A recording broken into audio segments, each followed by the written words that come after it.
Faces and friends joining us in the kitchen. We hope that you guys have been able to learn some things and just try out some new recipes and hopefully find some ideas for your holiday baking.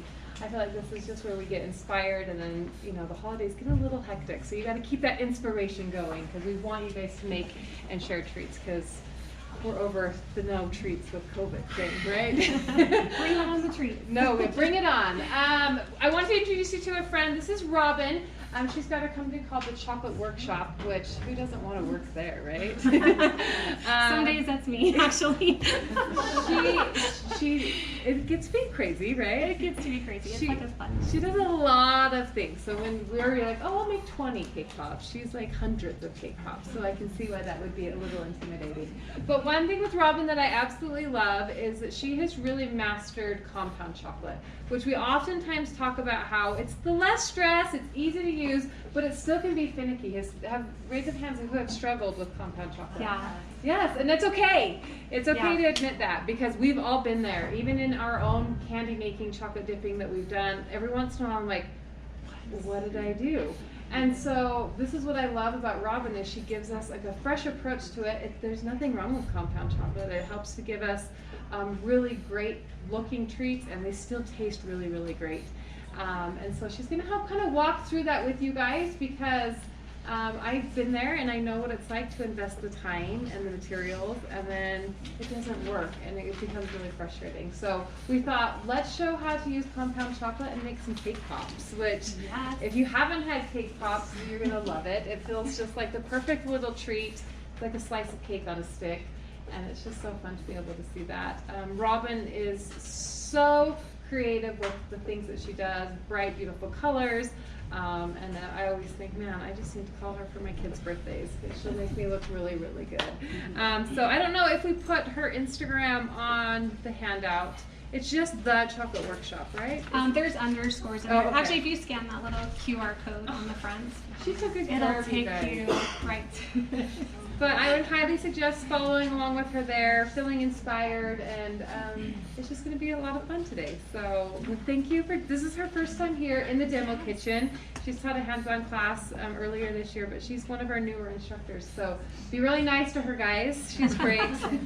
But she's full of so much information. So keep all of your questions and give those to her because she knows her stuff. So thank you for joining us. And she's tall. I know. Like, I think I've heard a couple like, "Are you sisters?" Like from the back, like of the room. I don't know. It's funny. We were talking back there, and she's like, "We can look eye to eye at each other. This is really great." So us tall girls, we got to stay together. So I'll teach classes and I forget the counter's lower for me. So I'll tell people, "Do it like this." They're like, you know. And I'm like, "Oh, I'm sorry." Okay. So go a little lower. Thank you. All right. So like she said, I'm Robyn. I have a business called Chocolate Workshop. I have a long, lovely history with chocolate. Started with my mother. It always starts in your families, right? And if there's one thing that our family would be known for, I would probably say it's chocolate. So she had a chocolate business I worked in as a child, and when she closed that, we still did stuff for friends and family at home. And when my kids were little, I was home all the time and I would create things for school and for birthdays and for sanity, because it's fun to have like a release in your kitchen from your family that's not dinner. And so I just cake pops kind of became popular, and I started experimenting with those, and it was so much fun. So I started like, I wonder if I could sell these. And you guys, like, that was 10 years ago at least, and it's just what I do full time. Not just cake pops, but I do all sorts of small treats, Oreos, like cake sickles, cake pops, caramel pretzels, caramel apples, anything that I can do, I will try and do it. So today we're going to talk about cake pops. I'm going to show you how I make my cake pops, and I'm going to talk to you a lot about compound chocolate, because if there is any problems that you're going to have or any disappointments with what you're making, a lot of times it's with the chocolate failing you, and you're so disappointed because you are expecting your treats to turn out beautiful, and then the very last step is where you struggle. So real quick, I want to just go over, did everybody get a handout? Okay. So I just want to go over my cake pop dough recipe. I have everything prepped for you guys. But as far as cake pops go, having a good recipe is key, and it doesn't need to be complicated, okay? So I use this recipe here, and I do use a boxed cake mix that I doctored. You can absolutely go from scratch, but I find that my most consistent results come from Duncan Hines cakes, which is what I prefer, but you can try whatever you like. I just find something that works and I stick with it. So Duncan Hines, I mix in a cup of water, 3 eggs, I add 1/4 cup of sour cream, 1/4 cup of applesauce, and a tablespoon of vanilla. Like, how simple is that? Okay? It does look a little runny when you mix it. That's how it's supposed to look. So it's the same ingredients with whatever cake flavor you decide to choose. This one we just go with vanilla. The nice thing about the vanilla cake is you can add in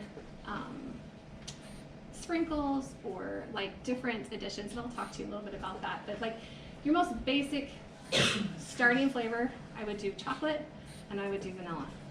Like 99% of the time, those are going to be the most popular options for your cake pops. So just bake it at 330 in your oven. Line, I just use a glass, like those 9x13 casserole dishes, and I line the whole thing with foil and I overlap it a little bit. Spray it with your cooking spray and put your batter in and bake it. Just don't over bake your cake. So I know every oven time could be a little bit different. So just watch it. For me, it's like 30 to 35 minutes, somewhere in there. Just keep an eye out the first time you do it that it doesn't over bake, just so that it bounces back in the middle. As soon as it's done, pull it out of your oven. And this is where your cake goes from cake to cake dough, okay? We don't like to use binders. Don't add any frosting. This recipe doesn't need frosting. It doesn't need any binders. It's super simple. Just take it out of the oven and take the liner of your foil out of the pan, okay? And I want you to, we're gonna visualize my process here. Fold it in half, okay? And make like a little foil pocket. I will close the edges up, and so the cake is super hot and it's steaming inside that little foil pocket. I will leave it like that for 10 to 30 minutes. Usually I'm working on some other things. I'll come back to the cake, and I will have cleaned my mixer at that point, so we're ready to go again. And I will take the cake pieces, and they're still hot usually, and I will put it in my mixer with the paddle attachment. And just real, like on like a stir mode, just start to stir those cake pieces, and it's gonna crumble, and then it will start to smash together. And it doesn't take very long. The steam and the heat in your cake will help it bind together. So how easy is that, right? We're not messing with any like frosting, like buy a can of frosting, put in 1 tablespoon, like nothing is going to affect your cake. You just use the steam. So it's so great because you can't get it overly, like you can't add too much frosting. Sometimes people add too much frosting and then you're having struggles the whole way. So it's super, also not super sweet. So that's one thing I love about this recipe, because you're not adding like really sugary items into the cake, and then you dip them in chocolate, and then you add all the candy, and it can be really overboard. So give this recipe a try and use the steam method. You can also mix it by hand. You don't have to put it back in your blender or your mixer. Just it can be really hot. So if you do want to do it by hand, just let it cool a little longer. But what I do is I mix it in my mixer to make the dough, and then I do take it out and I do kind of knead it together a little bit at that point, just so I can feel. It's very, very much a touch and feel cake dough. You want to squeeze it and make sure that it sticks together. It will if you follow methods, but just touch it and feel it. And I have some notes about how, what you're looking for, how to know that your dough, you made it correctly, that it's going to stay on the stick, that has the texture that you want. So I just starting, as far as your top 5 tips, just right off the bat, don't ever add oil to your cakes for cake pops. Just don't do that. Don't overcook your cake. If you overcook it, then it's going to be really dry, and you might have to, at that point, add a little bit of frosting to it, which is okay. If you do, it's okay, but the goal is to try to not cook it like that. If you take it out of the pan, you notice there's some crusty edges around the cake, or maybe it's got some browning on it, just take a knife and cut those pieces off. You really want to just use the fluffy cake. You don't lose a ton of cake just by removing those pieces, so don't worry about it, but do remove any brown edges before you put it in your mixer. Like I said, only add frosting only if you need it, and if you do need it, literally start with a teaspoon at a time. It does not need very much if it does. Question? Yeah. If you don't keep a pan of frosting, you never use that stuff. Is there nothing else you can use in it to dry? People use all sorts of things. I have seen people use coffee creamer. I have seen people use cookie butter. If you're making a flavored one. So you can use other things. Frosting tends to be the most popular one. Whatever you're going to add into the cake can introduce different flavors. So you do want to be a little bit mindful of that. Frosting tends to be a little more universal. It's just more sugar in there. So yes, I think I read evaporated milk. Someone added a little bit of that. It gets real crazy because everything has different moisture contents. So I literally have added, I think I've bought one can of frosting in the last 5 years. So literally, if you do it like this, you will not need to add. But it does happen if you overbake it. So I wouldn't know what to tell you. I wouldn't know what to tell you how much to add of other things. So, but whatever you do add, just make it small increments. Okay, the other tip I would have is just your dough will dry out. So I do have some cake dough here that I've prepped for this project. I just keep it wrapped up until I am dipping it. I keep them in containers. So you want your cake dough to be moist. You want your cake dough to here's your consistency right here. To kind of be a little bit like the consistency of Play-Doh. So if you can imagine packing with Play-Doh, it packs together.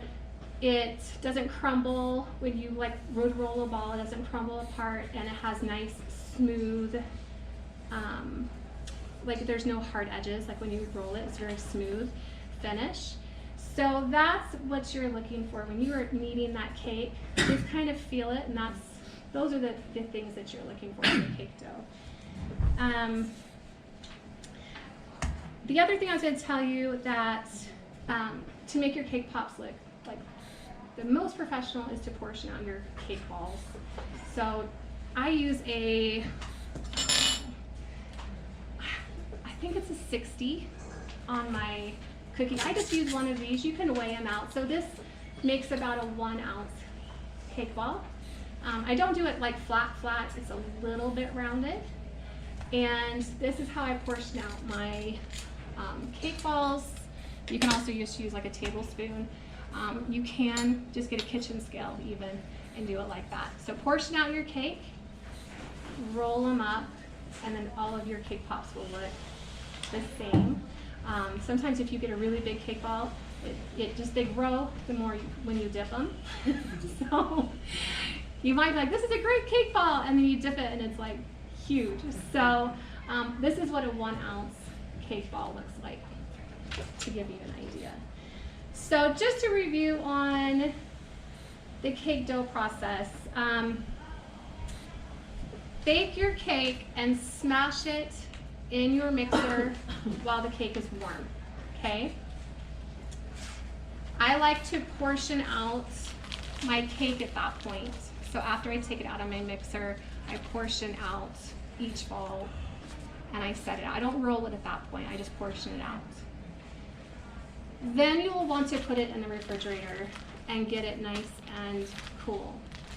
And that's when I like to, so I will refrigerate it for like an hour, 2 hours. Sometimes I refrigerate it overnight if I'm making, I do a lot of baking the day before or 2 days before. Roll your cake balls when they're cool to cold. They roll better. I think it's a little easier to make them rounder. But you want to dip your cake pops at room temperature.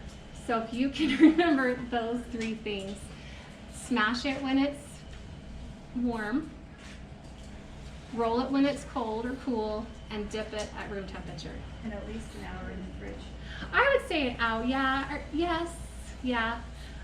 I mean, I'll be honest, I always am like a day before. Okay. So I find that the longer it sits a little bit too, like the moisture, like the cake compacts a little better too. It's like the moisture like distributes more evenly in the cake. Does that make sense? You know, sometimes things sit overnight in the fridge and they're better. I feel like that is the same with cake dough. So do you guys have any questions?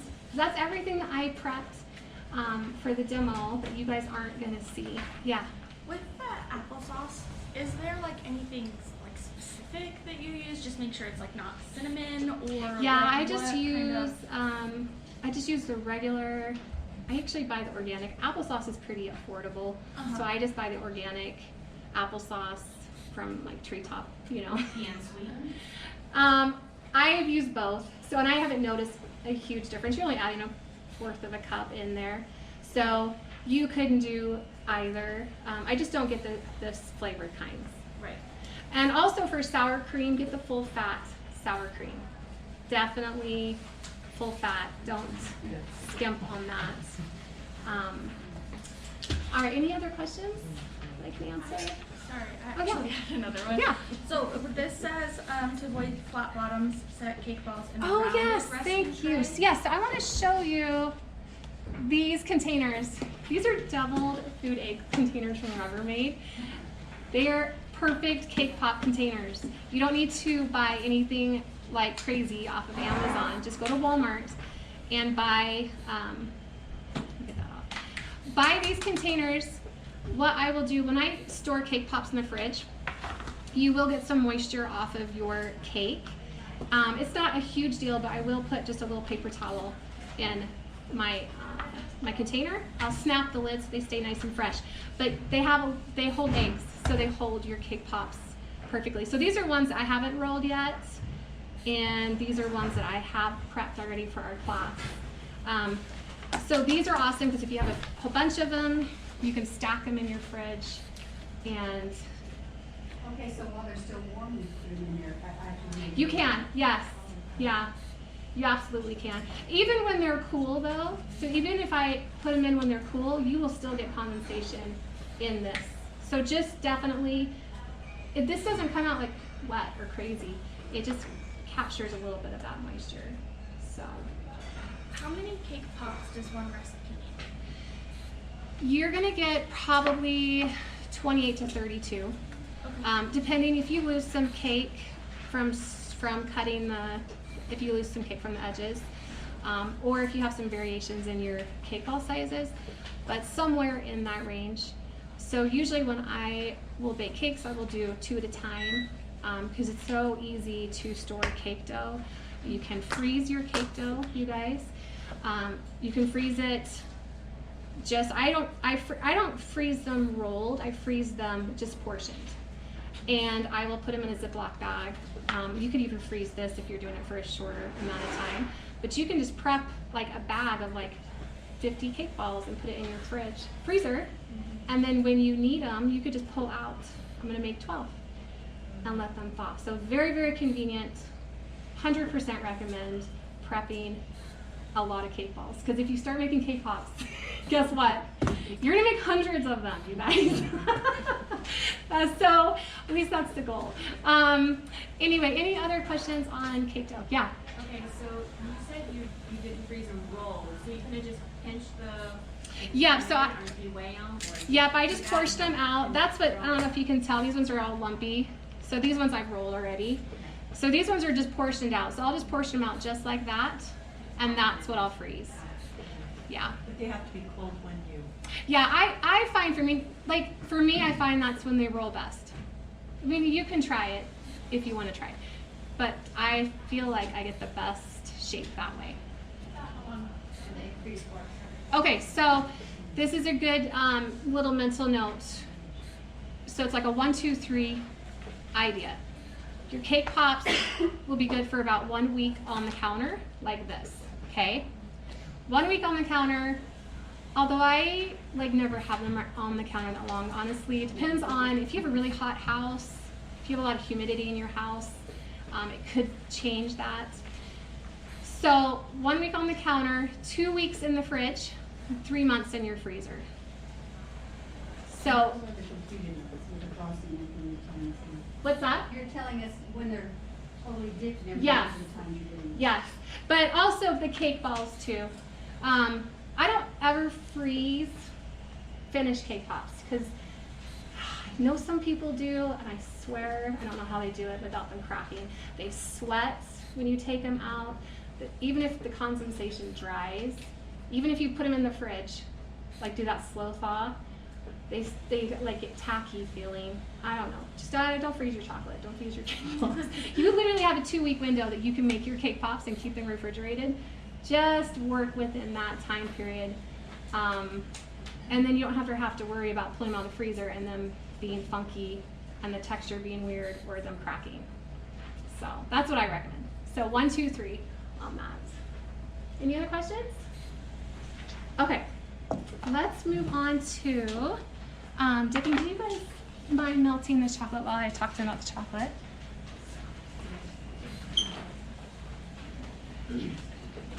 So let's move on to chocolates. So we know how to make our perfect cake dough. Now let's prep our chocolate. And I kind of think of compound chocolate as, okay, if chocolate were sisters. Real chocolate's like the sexy sister. And compound chocolate's like, I'm a fun sister, okay? So compound chocolate is the sister that goes to every party. Everybody likes her. She gets along with everyone. She can mold to everybody's colors and themes and whatever. And real chocolate's I'm sexy. So that's how I view it. I love working with compound chocolate. And you will love it too if you can troubleshoot and prep it perfectly, okay? So I have a few notes about compound chocolate. All of you know the differences between the real chocolate and compound chocolate. Okay, I'll just do a little quick. I just have the compound notes here, but real chocolate basically has cocoa butter in it, and compound chocolate does not. They use oils instead of cocoa butter. So you don't need to temper this chocolate. So right now I have her prepping the chocolate, and she's just doing it in the microwave.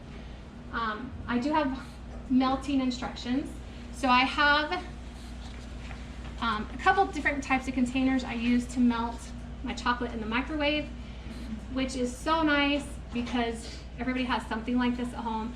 Plastic, this is like a deli prep container. So any plastic container that's microwave safe is awesome. I also will use glass. A lot of people actually don't like to use glass, but because the glass will hold heat compared to this. But sometimes I like to use this because I find it keeps my chocolate a little warmer longer as I'm working with it. So just don't overheat your chocolate if you do use glass. Just know that this will hold more heat than this. If you're melting large amounts of chocolate, so both of these will hold 2 cups of chocolate. If you're melting larger amounts of chocolate, do something like this. Giggy sells these. When I first bought them, I was like, this is dollar store, what is this? And they're amazing. I've had this for 5 years. It's amazing for chocolate. It's amazing for caramel even. I use these for all sorts of things. And this will hold 4 pounds of chocolate. So if you are doing a larger project, I would definitely use this. And we use a lot of the smaller ones for like our accent colors as well. So for this chocolate, so you don't need to temper it. You don't need to stress over seeding it, anything that you stress about with the real chocolate. However, it comes with its own quirks. And that's what I'm going to talk to you about on, let's see. Okay, chocolate. So there's a page called Compound Chocolate Handling. So I want all of you guys to look here, because if you're going to have a problem with your chocolate, with your compound chocolate, it is usually with something on this page. So I want you to think of your chocolate. You don't just melt and dip it. Like, I wish it was that simple, but it's not. So I want you to think of it in 5 parts, okay? The first part is storing it. So when you get your bag of chocolate from Gigi, the best thing that you can do with your chocolate is store it in a cool, dry location. A dark location is preferred. Doesn't need to be refrigerated, but don't put it somewhere that's going to be 80 degrees, where it has huge temperature fluctuations. That actually will affect its melting, okay? So definitely, a lot of them, there's little variations, but a lot of them that I read say like to store between 60 and 70 degrees, which is pretty cool. So if you have like a place in your house, like a cold storage room, if you're storing a lot of chocolate, that's where you'd want to get it. If you're just buying chocolate for a certain project, just be wary until you use it all up where you've got it, so it doesn't have a lot of issues. Chocolate does absorb, all types of chocolate, real or compound, absorbs odors. So you definitely want to keep it closed. I have tasted chocolate that people have in their pantry that tastes like their pantry smells. It's horrible. So don't do that to your chocolate. Keep it sealed, keep it closed, put it in a container so it doesn't absorb any of those odors. So you've stored it correctly. Now we're going to melt it. These guys are melting this chocolate in 30-second increments, which is what I recommend for this size. So start with 30 seconds. Stir it. A lot of times that first 30 seconds, it doesn't look like it's done much of anything. You'll take it out and it's like, okay. But still stir it anyway, because you're still distributing the heat. Then go another round of 30 seconds. Stir that one more time, and usually that might be all you need. It's not a lot.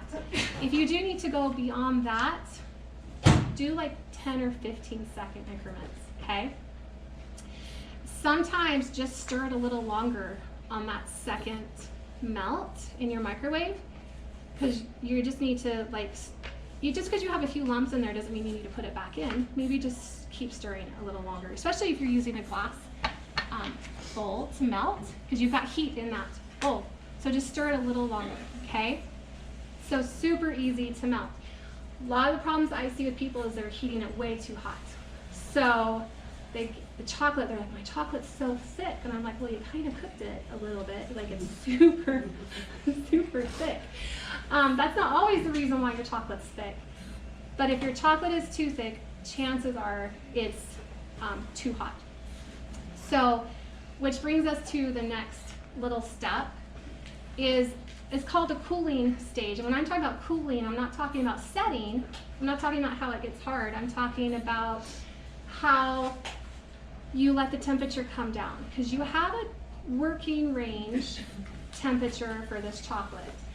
And it depends on the brand, but it's usually like 92 to like 98, okay? So if you think about your body temperature, that's like it's not gonna feel warm, really, compared to you. So if you pull your chocolate out of the microwave and it feels hot, it needs to cool down.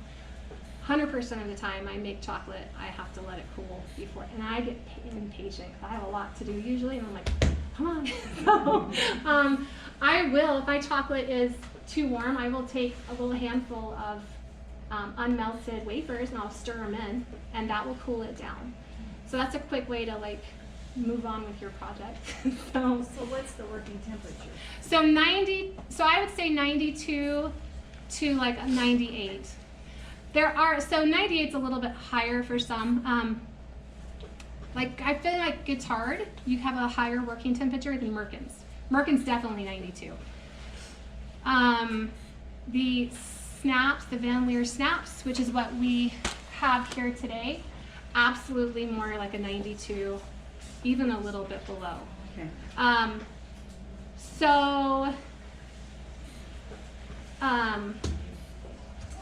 Like the ones that you buy at craft stores and Michael's and Joann's. First off, just do not buy Wilton candy melts, okay? Just don't do it. I don't ever recommend those. Like maybe if it's like 10 o'clock at night and a project's to be done in an hour. I don't know. Desperation chocolate is what that is. If you do need to get a color or something from those stores, I would recommend the Sweet Tooth Fairy and the Meltums brand. Probably Sweet Tooth Fairy first, and then the Meltums second. And those also have a little higher working temperature too, compared to Merkin's here. I feel like Merkin's is probably the lowest working temperature, and the snaps. Wouldn't you think? Okay.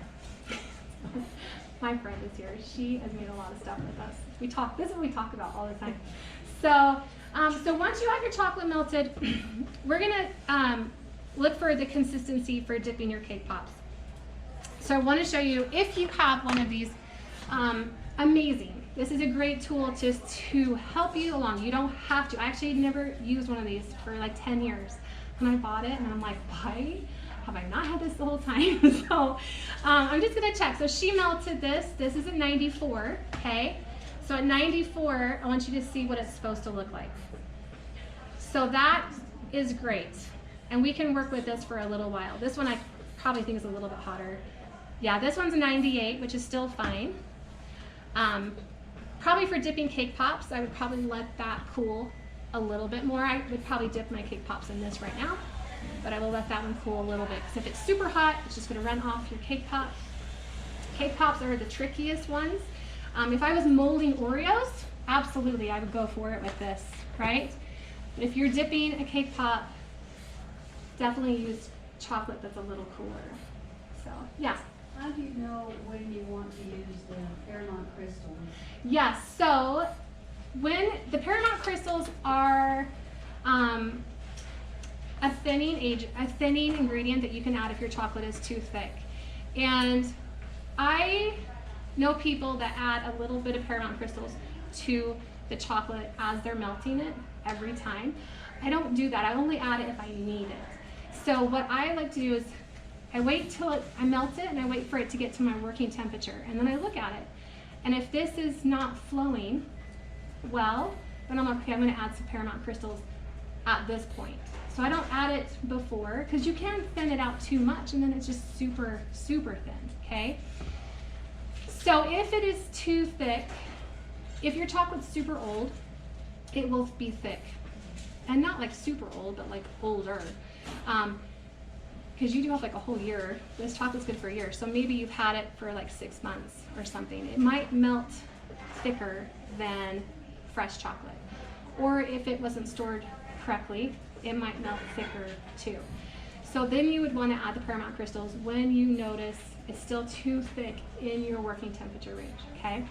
And so let's say this was too thick. The Paramount crystals look like this. They look like little, almost like shaved coconut pieces. I had a friend one time who thought they were. She ate one, and I was like, ah, it's just oil. So what you do is put a tablespoon per, I think, 12 ounces, something like that. I don't really actually use these a whole lot, which is amazing. So don't add this in, because they're not going to melt in that, right? You'll just have chunks of Paramount crystals. Melt these in your microwave for just a little bit, and then add the melted, stir that into this, and then you'll be ready to rock and roll. So super easy. So any questions about that?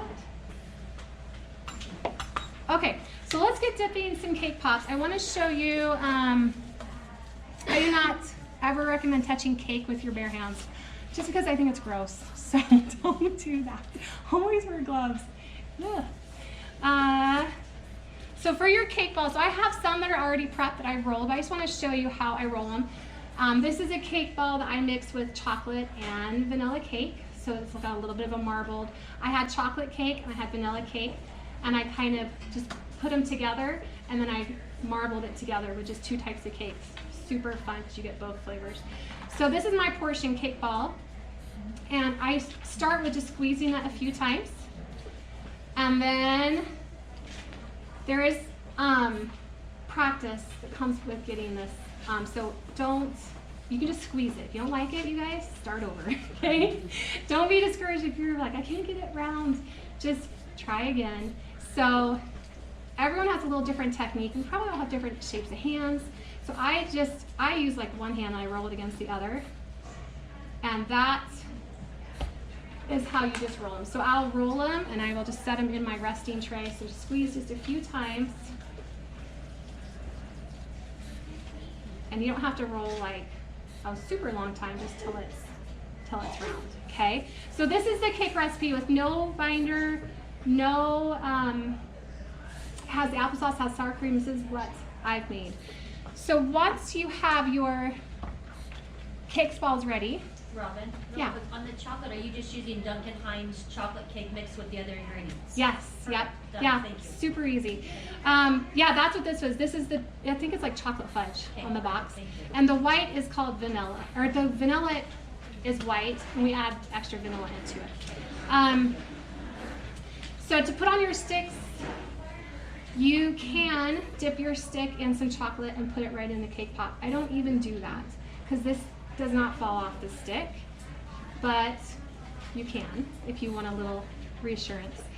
So I just push the stick right in. I do it in my hand, and you can feel the stick kind of go. You don't want to puncture through the top, so you get a little divot, but you can feel like it's on almost like all the way. So you want it all the way in your cake pop, and this is not going to fall off. It's not going anywhere, so you can totally save the step of dipping the cake pop in chocolate to stick to your stick. And you just do that at room temperature? Yeah, so these have been at room temperature. So I had them in the fridge. I actually prepped these yesterday, put the paper towel on it. They're at room temperature now. So you can see even these ones rolled like really well at room temperature. I just like to do them, I just think they roll a little bit faster and better when they're cold. So that's not like a deal breaker. You can do whatever. So let me grab a cake pop stand, or something to hold your cake pops is really important if you want to make them standing up like this. You can make your cake pops so they are, so they sit on their own like that, and I will show you that too. But like if you don't have a cake pop stand, you can get like floral foam. Like when I very first started, I used all sorts of crazy creative ways to hold my cake pops up. So if you have a handy husband, he will make you these cake pop stands. And actually I did a little video one time of showing how my husband makes these, and I saved it to our highlight reel. So if you are crafty and you want to make cake pop stands, go look at that instruction.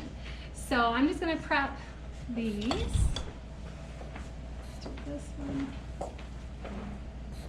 Back to the recipe. Yeah. Do you, for the chocolate ones, you still put the full tablespoon of vanilla in there? Yeah, I still do, yeah. And actually for the chocolate one, if you have coffee at your house, you could actually do like coffee instead of a cup of water. That makes a little more intense chocolate flavor.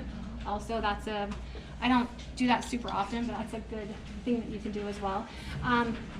So for sticks for cake pops, you can use these really fun straws.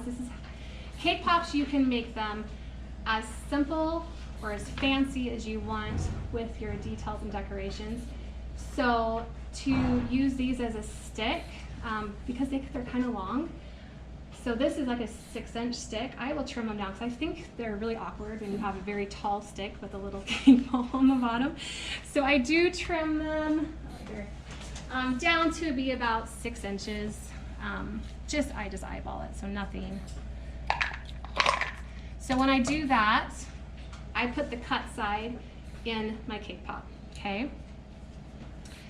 So, and this is just the exact same way. I'm gonna set that there for prep.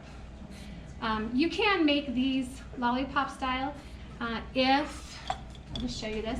If you have a stand, just put your stick in the stand, but use a shorter stick actually, use like a 4-inch stick, and then you can slide so you can hold it like that.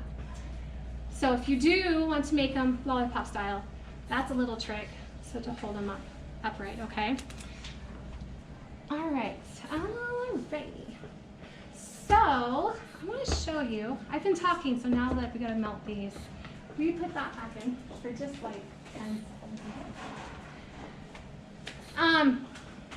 I wanted to show you guys how I make the ice cream cone cake pops, and because they're so fun and they are so perfect for every event, like birthdays, school parties, people will do them for bridal showers, baby showers, and they're really fun.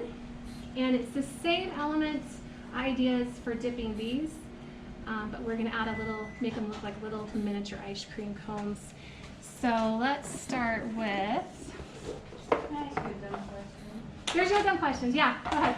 I'm curious about the gloves you got on. Oh, these? Yeah. I just got them on Amazon. Sounds fine at grocery stores, but I wonder what they Oh, I like the black gloves. They're just on Amazon. I think they're like for tattooing and food. and food. But yeah. Are they vinyl or are they? Yes. Okay. Yeah. They last a lot longer than just the regular. They do, and I just feel like they fit in my hands a lot better than. Yes, so definitely always check your chocolate, just like I did, because before you dip, okay? And I am going to check this just to make sure. Okay, so we are good there. So just when you get ready, make sure you're still in your working temperature range. Okay, so let's start with. So for your cake pop, can everybody see? Oh, right here. I always double dip my cake pops. So I know it's 2 times much work, okay? Hear me out. You get a really nice finish with your, the first coat's nice, okay? But the second coat is like perfection. And the shell that you're putting on your cake pop is thin. So you're just putting 2 thin layers. We're not adding like massive amounts of chocolate. You're doing like a crumb coat. Like if this were a cake, you're doing a crumb coat and then you're doing a finishing coat. So if you think of it like that, definitely double dip your cake pop. All of these are double dipped right here. So I'm gonna start with white. And I just dip in just enough to cover I don't come all the way down, just cover the cake. And I always tap my cake pops uphill. And I don't do it because my cake is gonna fall off the stick. I do it because I like the drip to come off the bottom of my cake pop, okay? And I just gently tap it on the side. As soon as it kind of starts to slow down, I tip it upside down and I give it a little bit of shake, like that. Okay, so that one is done. I'm gonna do another one. Let's do, oh, that cake pop sounds tight. Let's do one more so you can see it. So tap uphill. And then a little bit upside down. And then just a little wiggle, like a little wiggle. So, I mean, we could leave it like that. That's pretty, right? It's gonna harden and it looks really good, but it gets better. So do another second coat. So for our ice cream cones, so this is the cutest little cones ever. They're called Dinky Dippers. And I love them so much. They're actually really great for all sorts of food crafting, but they make the best cake pops cones. So to make these, we're gonna dip this a second time, and I'm gonna slide the cone on the stick, okay? So second dip, this one's already hardened. Does it matter how long you let the first one dry? It just needs to dry. It only took this one's already dry. Okay. So there's our second dip. And I follow the same process, okay? Upside down, like that. Now, you do want to, I didn't mention this, but you do want to check for air bubbles. You could have little air pockets in your chocolate. They will get on your cake pop. Just look at, I do have one right here. I'm just gonna pop it real quick. And if you shake it, it just seals it closed, okay? So do check for air bubbles. So what I'm gonna do while this is still wet, I'm just gonna push it through the bottom, and you get a cute little ice cream cone there. And if your chocolate's a little runnier, it'll drip down a little bit. It's really, really cute. So just doing that, you don't have to cut the edges. You just push the stick through. It's really thin there. I do it over a container because it does drop crumbs everywhere. So that is the beginning of your ice cream cone cake pop. So let's do one more here. Where do you get those? Oh, so I have to order these online from Amazon. I know. I was just telling Heather, I'm like, please stock these. Because I just sent him an email. okay. Because they're so cute, and you can even make them without a stick. I should probably show you that too. So let's do a second dip on this one. Oh, but why would you do it without the cone? Isn't it simple? I'll show you. Oh, I'll show you. Okay, so now that I have that one dipped, give it a shake. I check for bubbles. We're good. I'm gonna slide that through. Sometimes too, you can give a little tap if you want to have the chocolate flow down a little bit more. So there is that. Let me show you one without a stick. Let's see.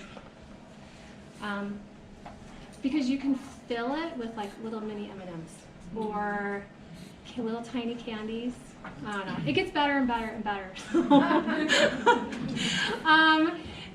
Or you can also make it look like it's a dropped ice cream cone, and so it's all like puddly. How much time do we have? Okay. I don't have time to make that for you, but let's go ahead and top these, and I'll show you how to do this. It is really, really fun. The things that you can do with these little cones. So to make your, to make this look like an ice cream cone, I choose a different color for the drip.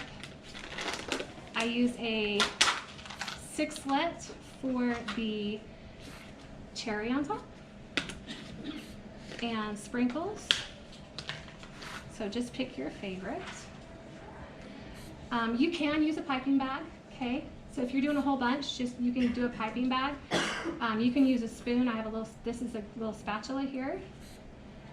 And I leave it in the stand, and I just make like a little star, okay?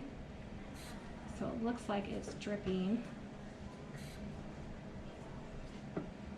And then I will add, I know, they're so cute. I just love them so much. So, 6 slits. Yeah. So you really can make this version upside down, so that it's sitting on a table. Looks the same methods, other than you just don't have a stick. There's a little different dipping technique, but that is the cutest thing ever. So I know. Really, really fun. Like, you can make these super fancy. I've made them in like with gold balls and gold sprinkles, and they look like very high end, or you can make them really fun and whimsical, or you can use the pastels, or you can do the ice cream in different colors. Like, there's a million different ways that you can go with that. So I just want to talk to you a little bit, almost out of time. I just want to talk to you a little bit about the other cake pops I have here. This one I just double dipped, and on the second dip, I just put sprinkles on the bottom part, and that's a really fun design. This one, I double dipped and added the little tiny sprinkles all around. Kind of looks like an animal cracker. This one I double dipped in purple chocolate. Oh yeah, sorry. Is that it right there? So this one I double dipped in purple chocolate, and then I held it upside down. I let the second coat of purple dry, and then I took my spatula and I did drizzles over it like this, so it looked like it was spinning, and then while it was wet I added sprinkles there. This one is an Oreo, oh no, this one's Reese, this has Reese's peanut butter cup. So I took my chocolate cake mix that I made, and when I was mixing it in my mixer, I chopped up Reese's peanut butter cups and smashed it into the cake. And that's what is inside of this one. So this one I dipped in chocolate. I drizzled with chocolate and added chocolate chips. This one's like heaven right here. How much of the Reese's would you add? I added probably 8 or 9. Just the regular size peanut butter cups. Yeah, and I chopped them up because you know the edges can be kind of chunky. So I chopped them up pretty well so you don't have big chunks. This is like a super classic cake pop style. You just drip it, dip it twice, just drizzle straight across the top and add sprinkles. So these are all ones that you can definitely do at home. This one, I made a strawberry cake. I added a half a cup of crushed freeze-dried strawberries to the cake mix before I baked it. And it turned into a really delicious strawberry cake. That's what I have right here. I just did white chocolate, it's like strawberries and cream, white chocolate with the drip. And then I added the crushed strawberries on top. So this one, you guys, is the same version of this, just without a stick or cone. So if you want to make this style, it's still very cute without a cone. I still love this style right here. This is also another very classic cake pop design. I double dipped it, and then you just kind of drizzle as you're spinning the cake pop on the side. So this one's an Oreo and cream. Cookies and cream, very basic. I did a vanilla cake, and I added a cup of crushed Oreos to my mixer when I was making the dough. So at the very last step, I threw it in, and it turns into Oreos and cream cake, and you can do a really simple cookie crumble on top. Yeah? Have you ever done a double scoop cone? Yes, to do a double scoop, it is very similar. I just move this down a little bit, like that. So I would dip this twice, and then I put this one on, and then I dip that. So that's how you would do that. I've done a triple too. Yeah. Sorry, this is a double part question. Do you prefer the pre-colored chocolate or coloring your own chocolate? And then if you color it, do you use the AmeriColor oil one? Yes, I'm so glad you mentioned that because I was going to talk about that. So I color 99% of all my chocolates. You can choose oil. You can only use, oil color for your chocolate, compound chocolate. Probably your other chocolate too. Has to be an oil. If you use a gel base, it will seize up your chocolate, so do not do that. Color Mill is awesome. They have a lot of fun colors. I wish that you guys would have these in the larger containers, but they... I had to get you hooked on the small ones first. The small ones, I'm like, oh, I need more. The Color Mill has so many fun colors that are like unique. This one's called Mango. There is like eucalyptus and Tiffany and clay. They have like colors that are fun. I also use the AmeriColor brand in oil. They're larger containers, but they have very basic colors, red, blue, green, yellow, pink, but you can mix those to make your own colors. So I do a lot of like color mixing. So definitely, I use both. Yeah. That's so helpful because, I was going to say you have really cute colors and mine are like red, green, or... Yeah, you know what, just start mixing. Like, that's why I have a ton of these, and I use these to mix my colors. I put a lid on them, and I have like 18 blues right now, and 6, because you do different shades and tones. So you can mix your own. or you can buy them. And then, so you keep those there. How does remelting the chocolate work? Yeah, so these right here, what I would do with this is I would just put a lid on that and it will harden, and when I go to melt it again, I do the same increments, 30 seconds. Fine to just Yes. remelt? The only thing that you don't want to have is you don't want chunks of random things in your chocolate. So be very wary that you don't get like the pieces from your cone falling in, or sprinkles, or little chunks of cake or whatever. Just whatever you do, keep your chocolate away from anything that could fall in it. Because if you go to reheat chocolate and there is something foreign in there, it will burn or be weird. And then you're like, what happened? You don't keep that in the fridge, you just keep Nope. that like in your cooled Yep. off place. Yep, exactly. That's the same storage time as. Same, as yes. melted. Yep, I keep it exactly the same. Not in the fridge. I have a closed pantry. I put these lids right here on, actually. So, yes.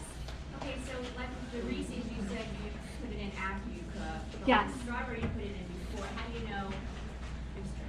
The Reese's have chocolate in it. Okay. So actually, I should have specified that. I wait for the cake to cool. So that one, if you're adding something to your cake that is chocolatey, don't put it to a warm cake. I'm glad you mentioned that, because I will put like mini chocolate chips in my cake also. So cool it, add them, and it still will compact together well. I just let it cool. So yeah.